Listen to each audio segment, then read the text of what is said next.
ഇസ്രായേലിന് എല്ലാ ഭാഗത്തും അടി കിട്ടിക്കൊണ്ടിരിക്കുകയാണ് മക്കളെ. ഇപ്പതാ ഹമാസിന്റെ ഭാഗത്തിന് പലസ്തീൻ എന്താ അറിയോ, ഒരു ബ്രേക്കിംഗ് ന്യൂസ് ആയി വന്നൊരു ന്യൂസ് എന്താ അറിയോ, ഇസ്രായേൽ പട്ടാളക്കാരെ വെടിവെച്ച് കൊന്നു എന്നുള്ള റിപ്പോർട്ടുകൾ പുറത്തേക്ക് വന്നു. കാരണം അറിയാൻ പറയാനുള്ള കാരണം എന്താ അറിയോ, ഗസയിൽ ബന്ധപ്പെട്ട് ഇസ്രായേലിന്റെ പട്ടാളക്കാർ അവിടെ ചുറ്റുഭാഗത്തുണ്ട്. അതിപ്പോൾ എന്താ അറിയോ, ഈ സംഭവം നടക്കുന്ന കാര്യങ്ങൾ ഇങ്ങനെയാണ് വിവരം ചാനലുകൾ, അൽ ജസീറ പോലെ ചാനലുകൾ റിപ്പോർട്ട് ചെയ്ത കാര്യങ്ങൾ ഇങ്ങനെയാണ് പറഞ്ഞുകൊണ്ടിരിക്കുന്നത്. കാരണം അറിയോ, ഒരു ബിൽഡിങ്ങിനകത്തേക്ക് ഒരു സൗണ്ട് കേട്ടിങ്ങാണ് ഇസ്രായേൽ പട്ടാളക്കാർ പോയതാണ്. അവിടെ പോയത് മാത്രമേ ഓർമ്മയുള്ളൂ. പിന്നീട് നടക്കുന്ന സംഭവം എന്താ അറിയോ, പിന്നെ ഒന്നുമില്ല, അവർ നേരെ അങ്ങ് പോയി. ഇസ്രായേൽ പട്ടാൾ കയറി ചെന്നത് ഓർമ്മയുള്ളൂ. നല്ല ശക്തമായ ഹമാസിന്റെ പോരാളികൾ അതിശക്തമായുള്ള ആക്രമണം കാഴ്ചവെച്ചു. ആ സ്പോട്ടിൽ തന്നെ പട്ടാൾക്കാർ മരിച്ചു എന്നുള്ള റിപ്പോർട്ടുകൾ പുറത്തേക്ക് വരിക. അത് കഴിഞ്ഞ ശേഷം പിന്നീട് പട്ടാൾക്കാർ പിന്നെയും പോയി.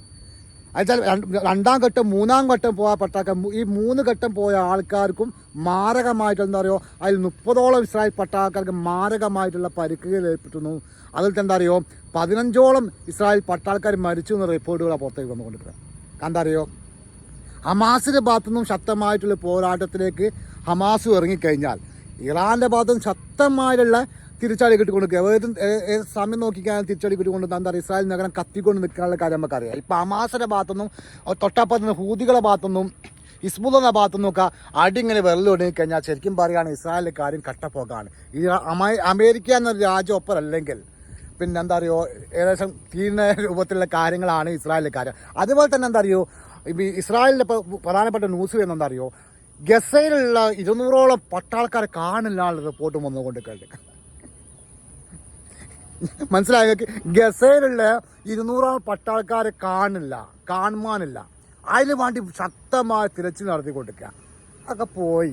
എനിക്ക് തോന്നുന്നത് എന്താ അറിയോ, കുറെ ആൾക്കാരെന്താ അറിയോ അവിടെ പോയിട്ട് ഒരുപാട് ആൾക്കാർ എന്തൊക്കെ കാക്കുകയൊക്കെ ചെയ്തില്ലേ. അപ്പോൾ ചിലപ്പോൾ എന്താ അറിയോ, ഹമാസിന് ആൾക്കാർ പൊക്കിയതാ മക്കളെ, വേറെ അല്ല പൊക്കിയതായിരിക്കും, സംശയമൊന്നുമില്ല. ഇത് കാണില്ല എന്ന് പറഞ്ഞാൽ ഹമാസിന്റെ ആൾക്കാർ പൊക്കിയാൽ ഉറപ്പല്ലേ.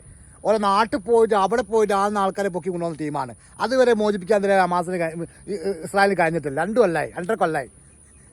ഇപ്പം മോചിപ്പിക്കും എന്താ പറയുക, യുദ്ധം തുടങ്ങിയ സമയത്ത് 2-2.5 കൊല്ലം മുമ്പ് പറഞ്ഞെന്താ അറിയോ, 3 ദിവസം കൊണ്ട് ഞങ്ങൾ മൊത്തം തീർക്കും, ഒക്കെ ശരിയാവുന്ന എന്താ അറിയോ, മനസ്സിലാക്കാൻ 2.5 കൊല്ലായി. എന്നിട്ട് പോയിട്ടും ഒരു ചുക്കും നടക്കാത്ത പോലെ പട്ടാൾക്കാർ കഴിഞ്ഞ് പോവാണ്. ഹമാസിന്റെ പോരാളികൾ എന്താ അറിയോ രംഗത്തിലേക്ക് ഇറങ്ങി. എന്താ അറിയോ, ഇസ്രായേൽ പലസ്തീൻ യുദ്ധവുമായി ബന്ധപ്പെട്ട് ഒരുപാട് തിരിച്ചടികൾ പലസ്തീൻ മക്കൾക്ക് കിട്ടിയിട്ടുണ്ട്. ഇപ്പം ഇറാൻ ഇസ്രായേൽ യുദ്ധവുമായി ബന്ധപ്പെട്ട് പലസ്തീൻ മക്കൾക്ക് ഒരു സമാധാനമുണ്ട്. നമ്മൾ ശക്തമായി തിരിച്ചടിക്കാനുള്ള സാധ്യത വളരെ കൂടുതലാണ്. ഏതായാലും വീഡിയോ ഇഷ്ടപ്പെട്ട ഷെയർ ചെയ്യാൻ സപ്പോർട്ട് ചെയ്യാൻ മറക്കാം. Thank you very much.